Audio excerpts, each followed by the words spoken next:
All right, welcome back, everybody. My name is Steve. I'm with the REINVESTORS. I've got a really inspiring guest with me here today, Aaron Phillipo. Dude, say hello to everybody watching right now. Everyone. I think you're 15 years old. You already own real estate. You're already a reinvestor. I find just it's so friggin' inspiring to me for parents and families to get people of your age already involved in real estate. So why don't you tell everybody a little bit about who you are, what you're up to, and what you've been doing lately? So I'm Aaron Phillipo. I'm 14 or 15, just turned 15. So basically I just invest and I love it. I started investing when I was 11, and I invested in a land development deal. And then I invested just like $1,000. It was all my life savings, and then I'm still getting paid for that now. And then last year I invested $5,000 in private lending, so I get payments every month. And then in December of last year, I took ownership of my first 6-unit apartment building, so that was pretty cool. That's great. So yeah, I guess you could say I'm a full-time investor. I love it. What is the feeling of having passive income at such a young age? It's like cool because for like the last 3 or 4 years, I've just kind of been surrounded by that mindset.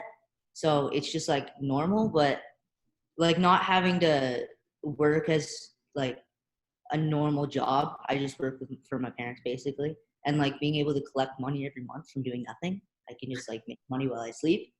It's just like really cool, and I think it's a good idea for anybody that's young and wants to start into investing in like private lend and get passive income every month. So yeah, I think I really support private lending. Yeah, definitely. And doing it right. We actually just did a recording yesterday that's on YouTube, our Facebook channels and stuff. And it's all about how to do your right due diligence on private lending. So I can include a link to that. I can share to you, and I'll share it in like the show notes type of thing here so people can watch that one as well.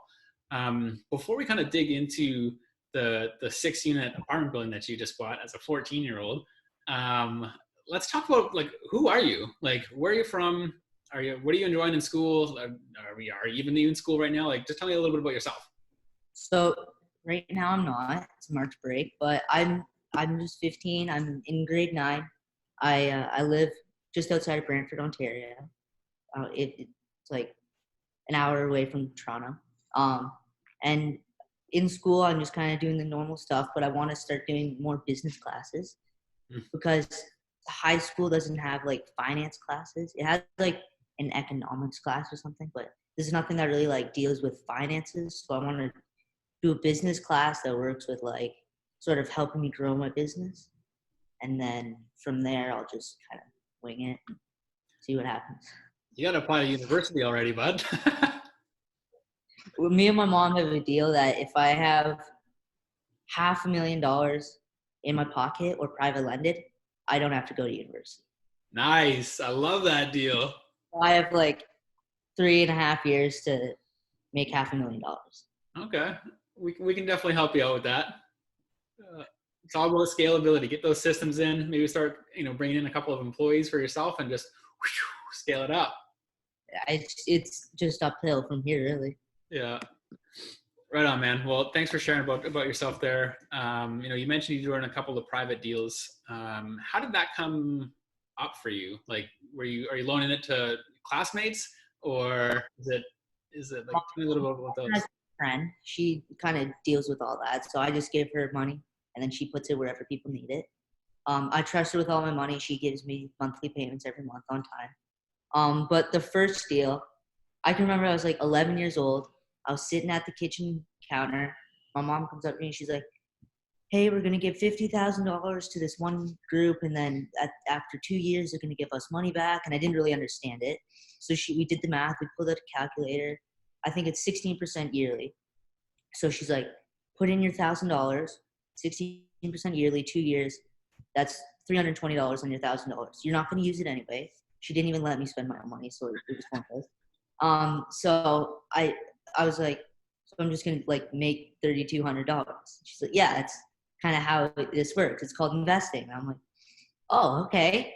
So then we did that. And then last year we were supposed to get the money, but they need an extra year. So it's going for next year. So I'm making extra like $1,600 or something, or $160 or something like that. Yep. So yeah, I'm just like, I'm just making money from giving people money that I'm not going to use. It's pretty awesome, right? Yeah. And I like, me and my mom, I have this slideshow. Me and my mom did the math.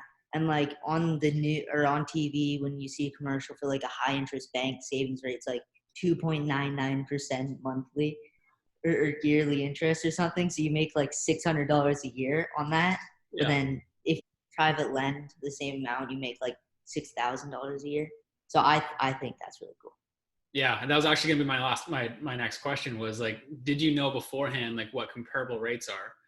And for a lot of people out there, like regardless of age, their idea of investing is typically giving money to a bank and putting it into RSPs or TFSAs, education funds, etc. And typically, if you were to ask like your average Joe or Jane on the street, like what's a good ROI, they would probably say 6 to 10%. 10% being the high level, 6% being like, yeah, great, but they're probably getting that 5% or less. So being able to understand that there's a lot better product out there where you can get 2, 3, 4 times that amount. Man, again, we were talking before we started recording. You're just going to be so much further ahead than everybody else. It's so great. So I can remember when I was like, it was before or like around when I started. I was probably 11 or 12. I can remember going to the bank and getting a receipt after I put in like $100, and I was super excited about it. Put in $100, I got a receipt, and it said I was getting 13 cents a month. And I was like, that's so cool. I'm making money from having my money in the bank. Like I made 13 cents a month. In a year, I'll make like 130, like $1.30. So like I thought that was really cool, and then I realized I can like give somebody my money that I'm not going to use and make like $300 in 2 years. So it's a big difference. And once I kind of realized that and realized the opportunity you can have for being more financially free, that's kind of what got me and got my attention.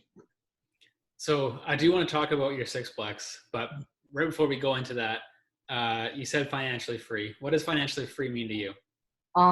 So being able to basically do whatever you want and not have to worry about the cost. So I love to travel. I have a goal. I want to go to 50 countries by the time I'm 30 years old. I've gone to 10 so far. I'm 15. And this summer we're going to like 3 or 4 more. So it's a goal. I think it's a good goal. Like 40 more countries in 15 years. I'm going to try to make it happen. But for me, I think it's just like not ever having to worry about the price of anything, being able to like go on a plane wherever you want, business class, not having to worry about the price, not having to like hesitate to do it, just kind of doing it. And I also like just being like happy. Like I want to have a family and not have to worry about the cost of anything, or just let them grow up and also like kind of learn how to manage finances and know stuff about finances, because most people don't teach their kids that. Yeah. So I think if my kids could learn that, it would be like really, I think that's really important. Yeah, I couldn't agree more, man. And I'm so glad that you mentioned travel. I'm so glad that you've already been to 10 countries. I've been to 29, and I've gotten some of my best life experiences and personal growth out of traveling. I think that it's so good for the soul to see different cultures and experience different people and different ways of life. And I was fortunate enough to travel at a young age as well. And it's definitely something that I'll pass on to my kids as well. And same as financial intelligence is super important, as you're finding out already. It has a major effect on generations to come. So I think it's really cool that you're already breaking the norm and creating your own life in that sense. That's really cool. So pivoting now into the sixplex, how'd you find the deal? Actually my mom found it. She has like these group of realtors that get off market deals and stuff. So I think we were the first people to see it. I was at school. She went to see it. thought it was a good idea, put in an offer. And I think somebody else put in an offer, but then they like backed out or something. So then we got it, and I took ownership of it on the 10th of December. We went to see it. People didn't want to move out. I told you this before, so we've had some issues. So the first day we went to see it, they didn't move out, so we just left. Second day we went to see it, still weren't moved out. So we just went in, took a look around, checked everything out, and then left. Third day, I was at school. My mom went to see it. Still weren't out, so she just locked everybody out. And then she said, you can come at this time on this day, get your stuff. You don't want it, we're throwing it out. I don't think they came, so we just threw all their stuff out. And then the lady that owned it, she was bedridden, so she ended up passing away like 2 to 3 weeks after we got it. So we couldn't get rid of her stuff. So we waited a few weeks. Nobody came to get it. So we got rid of her stuff too. So we've had a few issues, but I think it was all just because of my mom's, the people that kind of helped my mom out. She has good connections and strong relationships with a lot of people, which is really helpful, especially for somebody starting out. So yeah, I think that was probably the big thing. Yeah, there's a saying out there that I totally started to appreciate more and more the more and more that I grow in business. And the saying is, it's not what you know, it's who you know. And me, like my specialty is finding great deals and managing those deals and getting good returns for investors. But my specialty might not be door knocking, for example, or estimating value on bringing in trades and what work would be. And so having a network that you can rely on that is trustworthy and appropriate, and you can build a long-term relationship, that'll help you. Like, dude, that's a huge asset to have, and to break into a network that's already existing from your parents' network. You're definitely getting set up well and starting off on the right foot. Is there a lot of renovations that you have to do to this place, or is it pretty turnkey?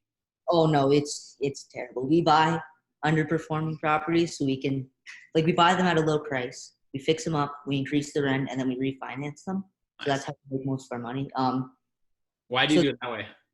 Because at refinance, you can make like the difference in the value.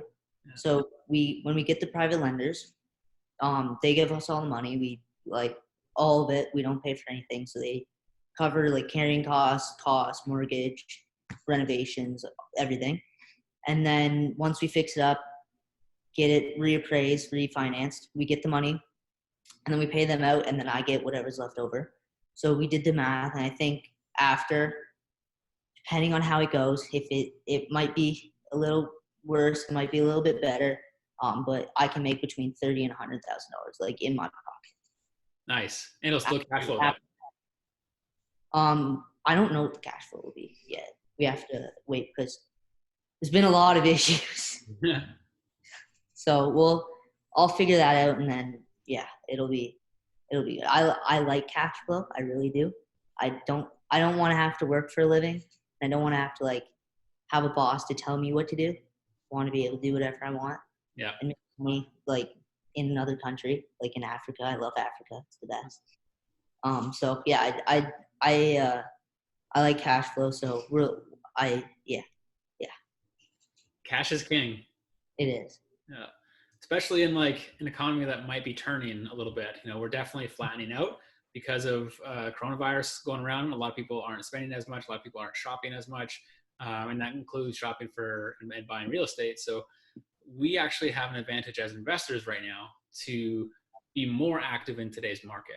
So if there's typically 100 buyers for any given market, now at today's time, maybe there's 20 buyers. And that leaves the sellers at a more vulnerable position. And if they're feeling a little bit more motivated, we as investors might be able to go and strike a better deal with them because they want to get rid of their asset.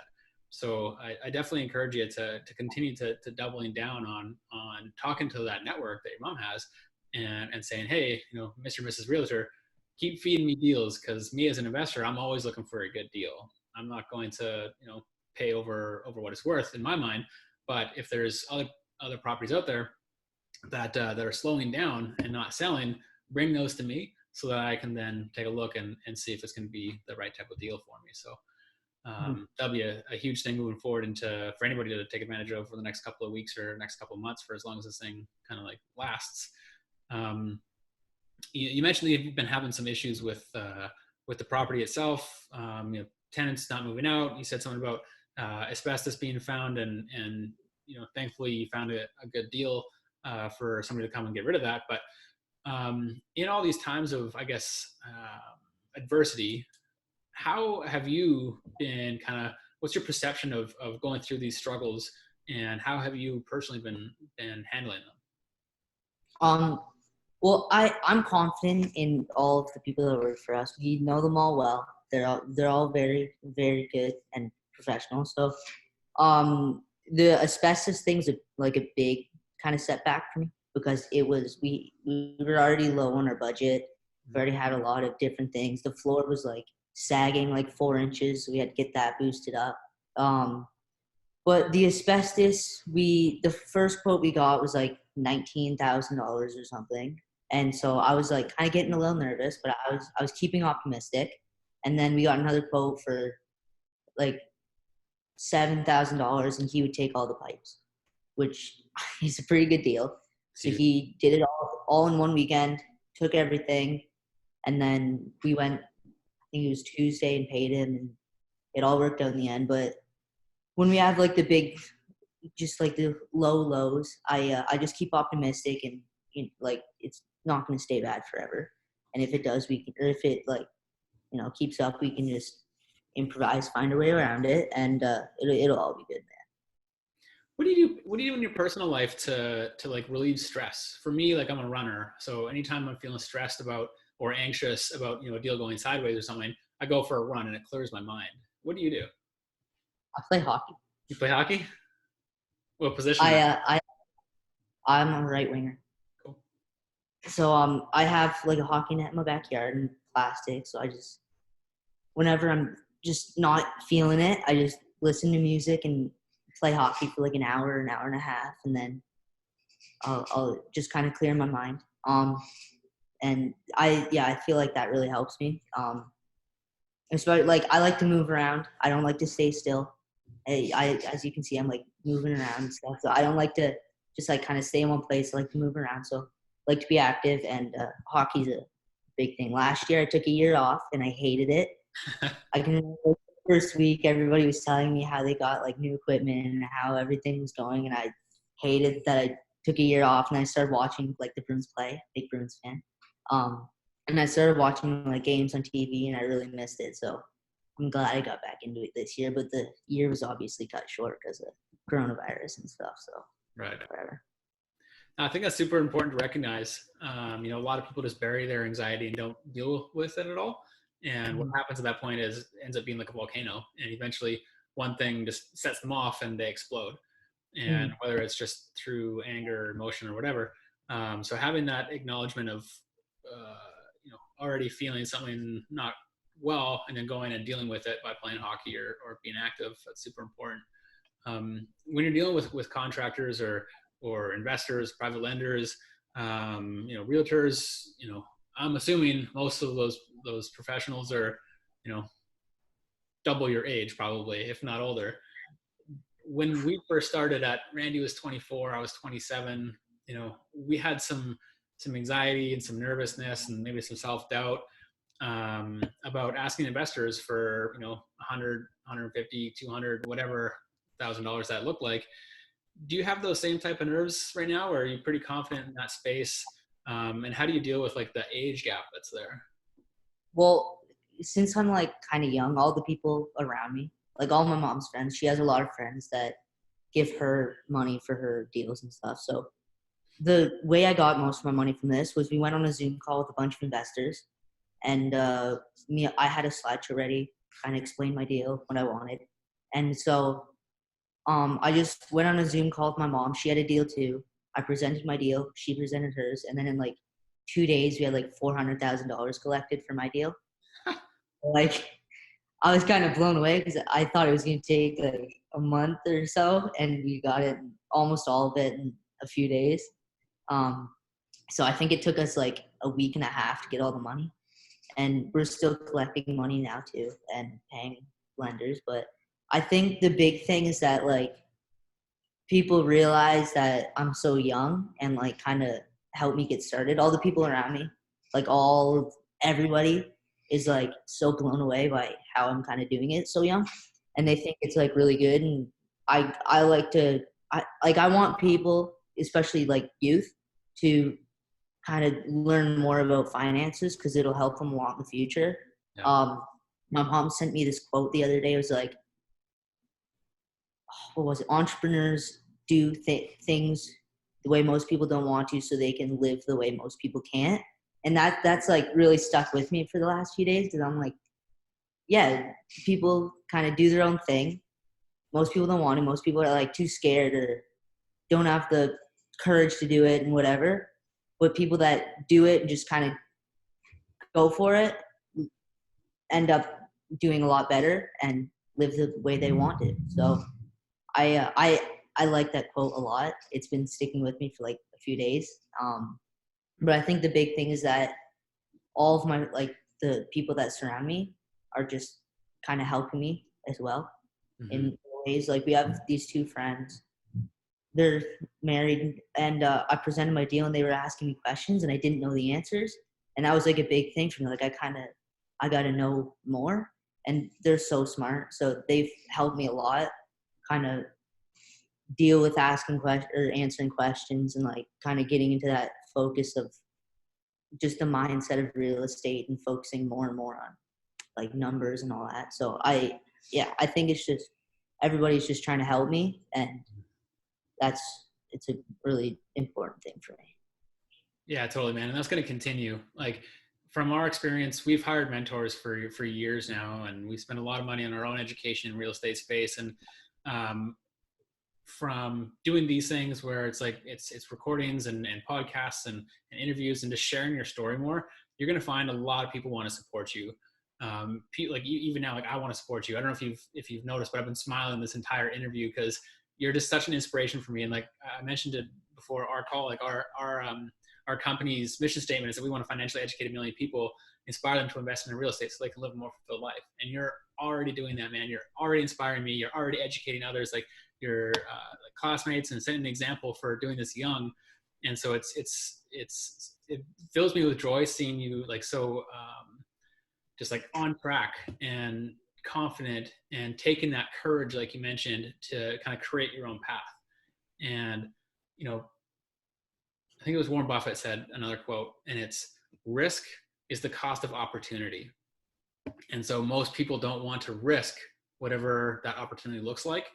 And you having that courage, like you mentioned, to take calculated risks and to kind of follow your dreams a little bit, to live a more fulfilled life, dude, you're speaking my language, and I can't wait to get out to Ontario again so we can meet in person. But I just want to take a minute and just express my gratitude for what you're doing right now, and just your willingness to share your story, because it's really, really cool. Yeah. Speaking of like being inspiring, I guess. When we were at a Keyspire event, I told you this before. There was my mom and stepdad. They did like this. They do these like kind of talks on their success story and all that. So how they started out, my mom, they had a goal, get one single family home a year for 10 years, and they'd be set. Now they have 73 units and just put an offer on like 60 more today. So they kind of just blew it out of the water. The first year they got like 6 units or something, and then last year they got a 22 unit apartment building, and now they're looking in like different countries and Airbnb and all that. So I think like that's kind of just set goals and work on that. So they did this big talk, and there was a slide on me on like how I kind of started young, and like everybody applauds. There's like 400 people there, and then people started coming up to me and saying like, "Oh, you're so inspiring! I can't wait to tell my kids about you." And I never thought of it that way because I'm just like a normal kid. I'm just like a 15-year-old doing normal things, I guess, and for most of the part. And I'm just like, I didn't think of myself to be an inspiring person. And all these like 45-year-olds are coming up to me and they're like, I'm so happy I'm shaking your hand right now. You don't understand. I'm like, it's so cool. Like, I didn't really realize the impact that had until people were like coming up to me and like they were so happy to kind of like be with me, and it was a big moment for me. It really opened my eyes to like how different what I'm doing is, you know. So yeah, that was a big moment for me. Yeah, dude, it's really out of the ordinary. I've always been a very ambitious soul, and when I was your age and even younger, whenever I met somebody who I thought was successful, I would always ask them, like, if you were me at my age, whether it be 10, 15, 20, I still ask this today at 32, what would you do if you were me? What would you do differently if you can go back in time? And every single person I asked, and I continue to ask, every single person always says, I wish I'd gotten into real estate earlier. And so for you, I mean, it'd be hard to get into real estate earlier, being investing at 11 years old, but it's totally an inspiration. Everybody wishes they'd gotten to real estate earlier. So yeah, dude, you're doing the right thing, and keep sharing the story. I think it's really cool, and it's going to help a lot of people, especially a lot of like younger people, and a lot of parents too, who have kids who want great things for their family and for the next generations to come, which I think is a great little segue into one of the questions I have here for you. And I'd just love to hear like what you would suggest others your age or younger. What would you suggest, or what would your advice be to them? What would be your message to them to? I'll just leave that open for you. So actually, probably a week ago or a week and a half ago, I had this talk in London, and I was a guest speaker. And they like posted that I was going, and like 15 or 16 kids came to do it, like to see it for me, and like 2 adults came like to see it for me, and I thought that was like really cool. People want to be where I am, and I'm just like a normal kid. But my advice would be just set goals. And I'm a big private lender. I like to private lend. I love it. So basically you just give somebody the money that you're not using, that they need to use it on a deal, and they will pay you back every month a certain amount of money for that. So like first time I did it last year, let's do that because it was actually like private lending. I did $5,000 at 12%. So I made like $50 a month, and I just didn't do anything. And it, like I was making money as I sleep, and you can like keep reinvesting it. So I just have it. I just don't take it back. I just leave it with her, and she does all the work. But yeah, just I think private lending is a big one. And there's a book I read. Do you know Robert Kiyosaki? Of course. Yeah. So Rich Dad Poor Dad. It's the #1 personal finance book of all time. He has one called Rich Dad for Teens. So basically, kind of explains how to make a business that gives you cash flow and passive income when you're not working on it as a teen. And it kind of explains like how to do it with things you like. So if you're crafty, you can make a costume, whatever, something like that, just anything. Things you like to do. So I'd recommend for kids, read that, because I read it and I think it's a really, really good idea for kids to read it. He tells you, like, explains how he made his first business. It was a comic book store in his basement, and his sister was like the secretary or whatever, and marked everybody, and he got like 65 cents for an hour. And then when he wasn't there, he was still making like a few dollars a day, but this was like the 60s, so that was a lot of money. Yeah. So I think that's a really good read for youth to kind of get into the mindset of a business and passive income. Yeah, I couldn't agree more. And that's a great reference. And I love that story about Robert starting up the little comic shop in his in his bedroom or wherever it was. You said that like to create some goals and stick to the goals. So what's a goal of yours, and how are you keeping yourself accountable for it? We have a few. So my mom, she's like very goal driven. So we all have, like me and my mom, my stepdad, we all have vision boards that we have. So we take like a few hours out of our day. We all sit down, we write things we want. We print off pictures and we like post it on the board. So every time we walk into our room, we see it. This reminds us of our goals. So some of hers are like buy a resort in the Caribbean. Mine are a little bit more basic. I just want to like live in Canada and, be financially free. I want to be able to travel all the time. I love to travel. I have a travel goal, 50 countries by the time I'm 50 or 30. 50 countries by the time I'm 30. I'm 15. I've been to 10. Um, I think that's a good goal. I love to travel. We've been to Africa twice. First time I went, it was like the greatest experience of my life. We went to Tanzania. We went to the Serengeti, and it was just like it's like a whole nother world there. There's no trees. It's just animals and wildlife, and I can't explain it. It was like insane. So I love to experience new things. We've been to Ethiopia. We've seen all their like rock churches in the ground and stuff. So I think goals are a good thing, just to like keep you moving forward, keep you focused, and just know that like obstacles will come up, but that's just once you get over them, that just makes you stronger and push harder towards your goals. Totally, man. I love that part. Um, Something that I spent a lot of time on last year was trying to reframe my brain um, to take failures as less of a failure and more so as a learning experience.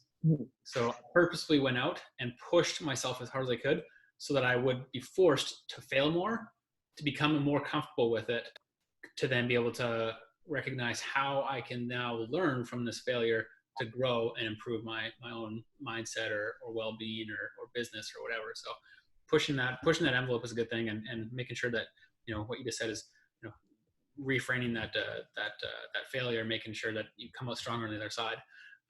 What's a country that's really, really high on your list? I have a few actually. So I really want to go to Brazil. Cool. I think it's really cool. I want to see the Amazon. I want to go to Europe. I've never been. We're going this summer. We're going to Greece. I've wanted to go for so long. Nice. I really want to go to Europe. It's like, it just interests me so much. I want to go to Rwanda or Uganda. I really want to see the gorillas. We've been like, that's been like a big thing in our house for so long. We want to see the gorillas. We found a deal now because it's like everything's super cheap now. Yeah. And it's like a few $1,000s cheaper to see the gorillas for like 3 hours longer or something. Wow. So we've been looking into that. I want to go to Australia. I really want to see the reef before it's dead. I've been scuba diving one time in Nicaragua. It was like, it's like another world. Like, yeah, underwater, you're just not thinking about anything. You're just like looking at all the wildlife underwater. It's so cool. So I'm trying to get my scuba diving certificate so I can just like be able to do it whenever I want. My mom just bought like 2 properties in the Caribbean. So when I go there, I think we're going in like a few weeks. I'm going to go and I'm going to get my certificate to like be a certified diver. And then whenever I want, I can go diving. But I think high on my list would be almost anywhere in Europe, Rwanda, Brazil, Australia, and Japan. I really want to go to Japan. Japan's really cool. Yeah, me too. I've been through a lot of Europe. I've been to Australia. Haven't been to Rwanda or Uganda yet, but Japan is definitely high on my list as well. That's all, dude. You're gonna have so much fun in Europe. Europe is absolutely unbelievable. I love architecture. I love culture, and they have that in complete abundance. So you're everywhere you travel to, you can always have fun or make the best out of it. So, but especially Europe, I think that there's just so much of everything in such a small amount of space. Like we here in Canada, like one of the biggest countries in the world, but we have so little history and little, small little band of population.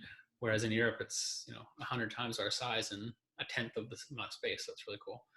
Um, as we kind of wind down here, I wanted to ask you another really important question, and it's for the parents of kids that are out there. So you as a kid or teenager, what would your advice to parents be to help them kind of like reframe how they look at financial independence and freedom? And if they might have kids thinking like, oh yeah, I want to be an entrepreneur and skip university or something like that and go do selling shoes or something instead. What's just like your general advice to parents that want to make sure that they do what's best for their kids? Well, like nothing for me would have started without my mom. She kind of realized and got into investing. She told me about it, and if she never kind of told me about it that first day on the table, did the math to me and like made me understand it, I wouldn't be where I am today. So I think just teaching kids the power of money and like how to make money work for you so you don't have to work for your money is a really, really important thing for kids to learn.